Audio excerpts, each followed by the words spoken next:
కాదు. శుభలేఖ వేస్తే సైడ్ హెడ్డింగులు.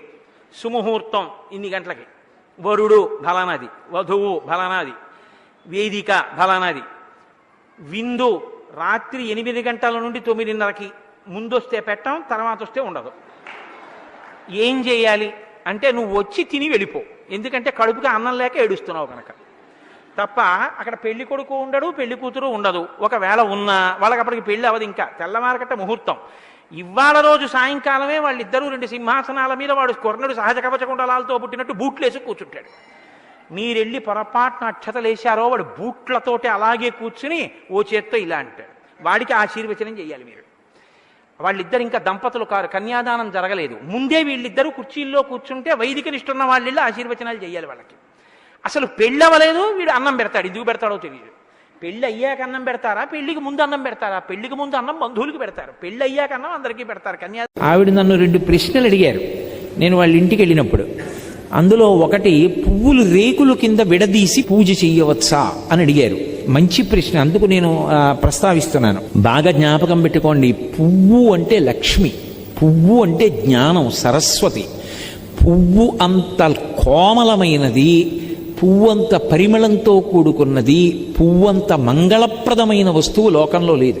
అందులో ఎర్రటి పువ్వు కానీ నేల మీద పడి ఉందనుకోండి, ఎవరైనా సరే దాన్ని తీసేయాలి ముందు. అది కింద ఉండకూడదు. ఎందుకో తెలుసా?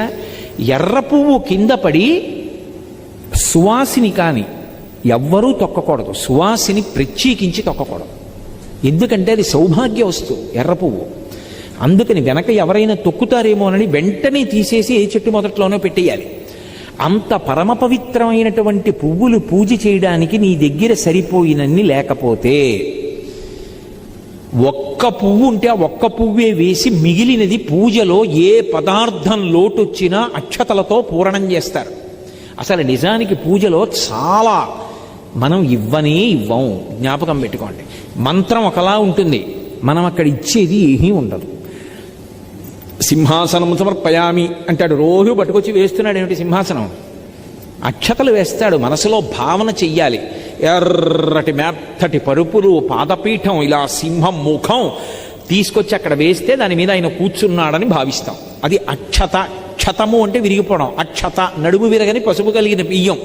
అది వేస్తే అందులోకి వచ్చేస్తుంది అంతే పదార్థం, ఈశ్వరుడికి అందిపోతుంది. అలాగే తాంబూలం. మనం ఏం చెప్తాం నిజానికి?